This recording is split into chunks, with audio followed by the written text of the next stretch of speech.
raccontarci la genesi del logo di Asilisi? Il logo di Asilisi è chiaro, rappresenta un uccello e l'idea è stata quella di immaginare, ed è un'immagine chiara e diretta, che riporta l'idea di migrazione, di viaggio e anche di libertà appunto di spostamento.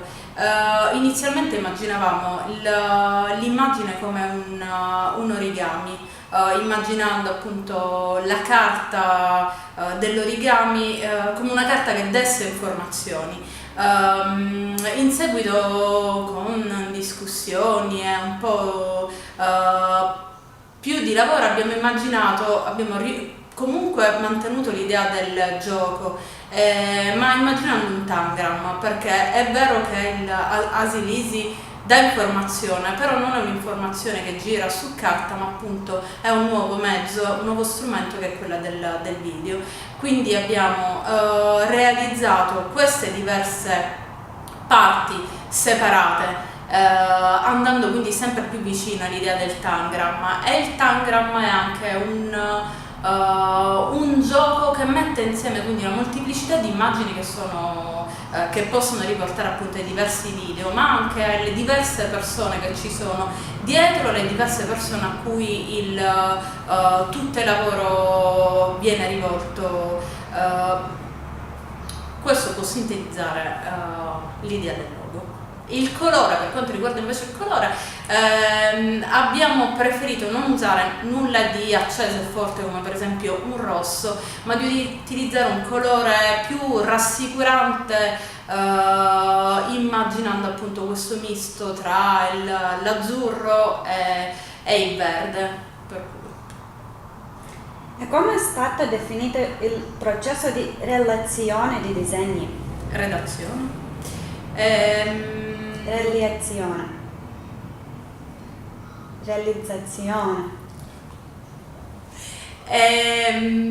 Allora, quello che noi abbiamo immaginato era di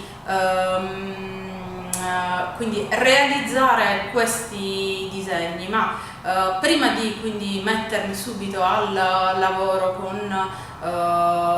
immaginando anche lo stile che dovessero avere questi disegni, abbiamo un po' aspettato e atteso di lavorare insieme a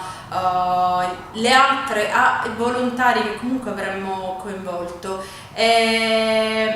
In realtà lo stile del disegno era un po' anche dato da quello che è il video condiviso anche e dal progetto condiviso anche appunto con gli altri partner austriaci, quindi abbiamo voluto mantenere dei disegni che fossero chiari, dalle linee semplici, per essere più diretti e tentare di non aggiungere appunto linee e colori in più per evitare che si potessero confondere un po' le idee. Quindi l'idea della linea nera sul bianco era sia per creare un filone con gli altri partner e anche perché comunque vogliamo che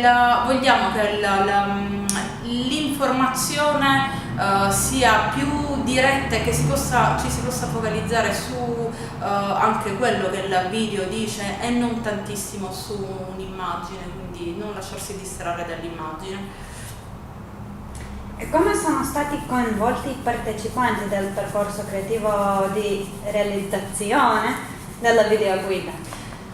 Allora, come accennavo, questo è un progetto appunto che è collettivo, e così come i tangram e i diversi pezzi rappresentano una molteplicità, in maniera molteplice, coinvolgendo quindi tanti volontari, sono stati realizzati alcuni workshop sullo storyboard, che sono avvenuti in luoghi diversi, in circoli diversi dell'ambiente,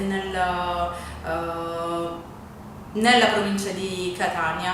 Quello che abbiamo fatto è stato di leggere i vari testi dei vari video e poi tentare in maniera libera di vedere appunto quali immagini venivano e saltavano fuori dai diversi video, immagini realizzate anche dai partecipanti dei workshop, quindi che avevano con varie competenze, perché c'era chi era più anche capace di disegnare, chi no, però tutto questo condivisione anche di abilità è riuscito, cioè questa condivisione ha permesso non so, avere l'idea di come realizzare un'immagine di persecuzione, prendendo magari l'idea da un partecipante, l'elaborazione grafica da un altro. Alla fine tutta la realizzazione, tutti i disegni sono state fatte da un'unica mano, che ha provato a mettere insieme, a fare un riassunto delle diverse immagini, delle diverse idee che sono state condivise e tirate fuori durante il laboratorio. Grazie.